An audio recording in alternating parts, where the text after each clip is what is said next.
Halo teman-teman, kalian pasti pernah dengar tentang revolusi industri kan? Tapi kalian tahu nggak kalau peristiwa bersejarah ini adalah salah satu titik balik terpenting dalam peradaban manusia? Dari mesin uap hingga produksi massal, revolusi industri tidak hanya mengubah cara kita bekerja, tetapi juga mempengaruhi kehidupan sosial, ekonomi, dan politik hingga hari ini. Yuk kita telusuri lebih dalam. Nah, kalian tuh pasti penasaran dong, apa sih revolusi industri itu? Jadi, revolusi industri adalah perubahan besar-besaran dalam sistem produksi di mana tenaga manusia dan hewan digantikan oleh mesin. Perubahan ini dimulai di Inggris pada pertengahan abad ke-18, sekitar tahun 1750, dan kemudian menyebar ke seluruh Eropa serta dunia. Nah, istilah revolusi industri ini pertama kali diperkenalkan oleh Friedrich Engels dan Louis Auguste. Lalu dipopulerkan oleh sejarawan Inggris Arnold Toynbee pada tahun 1883. Kalian tahu nggak sih kalau revolusi industri tidak terjadi begitu saja? Ia dipicu oleh revolusi agraria yang mengubah sistem pertanian tradisional. Banyak petani kehilangan lahan dan berpindah ke kota, menciptakan gelombang urbanisasi besar-besaran. Pemerintah Inggris kemudian membuka lebih banyak industri untuk menampung mereka. Terus, kenapa ya revolusi industri itu bermula di Inggris? Nah, jadi ada beberapa faktor Inggris menjadi pusat revolusi industri. Yang pertama ada stabilitas politik dan keamanan.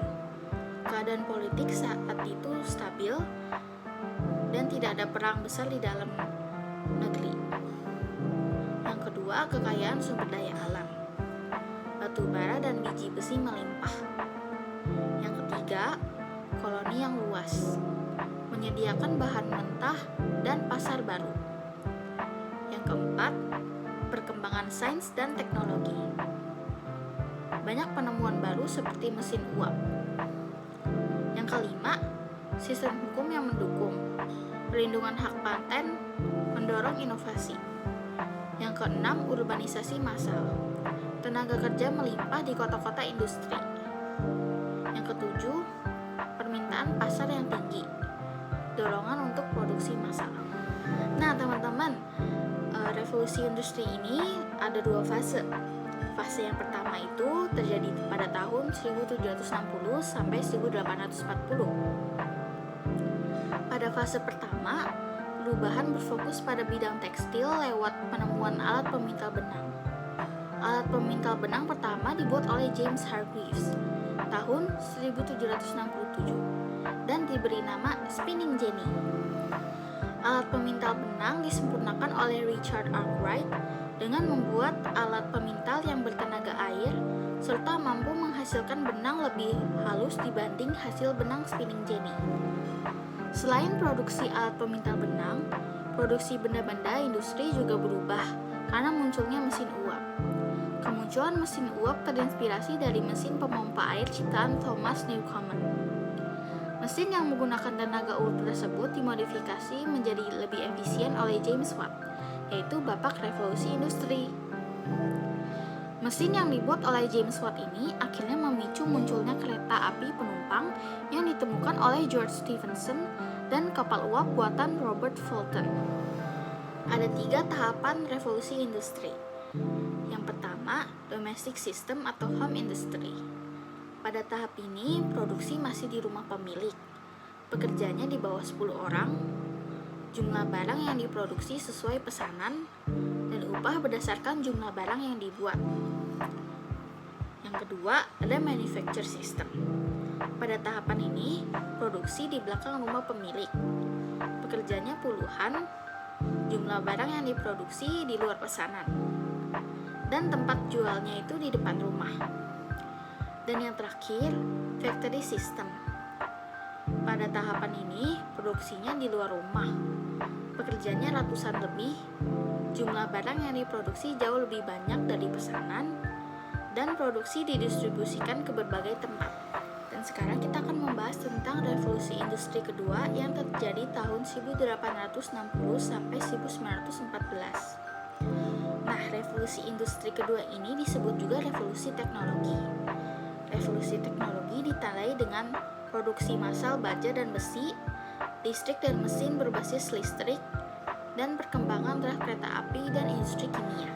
Nah, sekarang kita akan membahas tentang dampak revolusi industri. Yang pertama, kita mau bahas dampak revolusi industri di bidang ekonomi. Jadi, yang pertama itu ada peningkatan mutu hidup. Hidup menjadi lebih dinamis, manusia bisa menciptakan berbagai produksi untuk memenuhi kebutuhannya. Yang kedua, harga barang menjadi murah. Kenapa menjadi murah?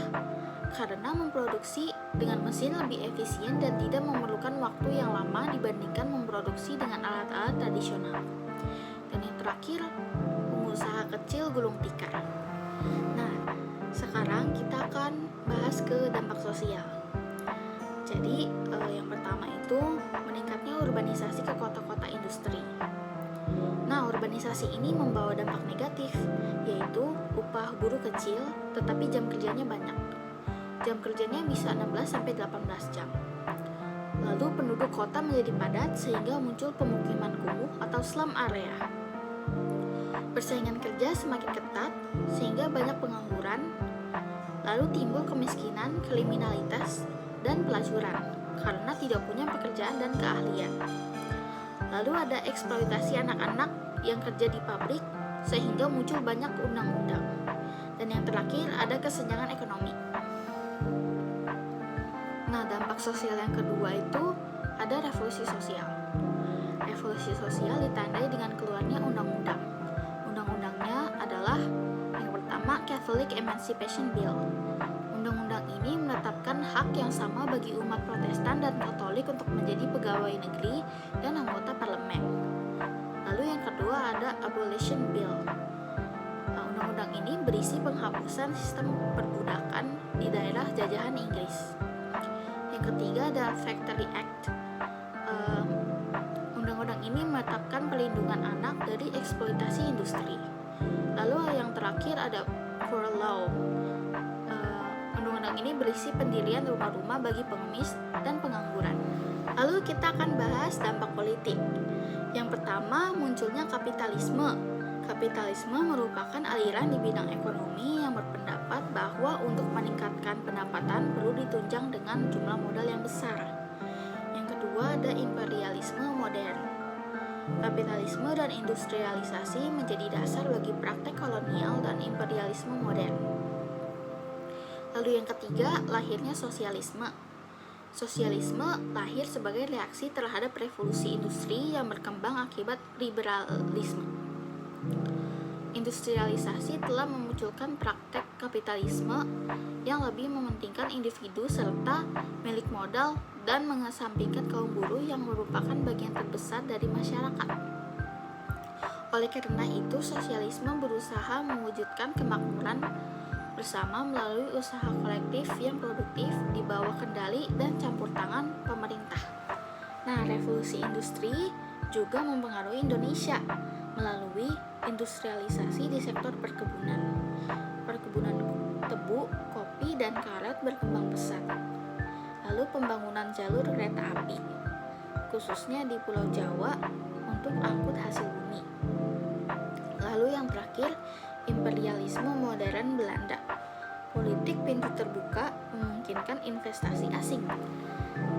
Jadi revolusi industri itu bukan sekedar perubahan teknologi. Revolusi industri adalah revolusi cara hidup manusia. Dari mesin uap hingga digitalisasi hari ini, dampaknya masih kita rasakan. Jadi bagaimana menurut kalian? Apakah kemajuan teknologi selalu membawa kebaikan atau justru menciptakan masalah baru? Ayo kita diskusi di kolom komentar. Sekian dari saya, terima kasih sudah menyaksikan.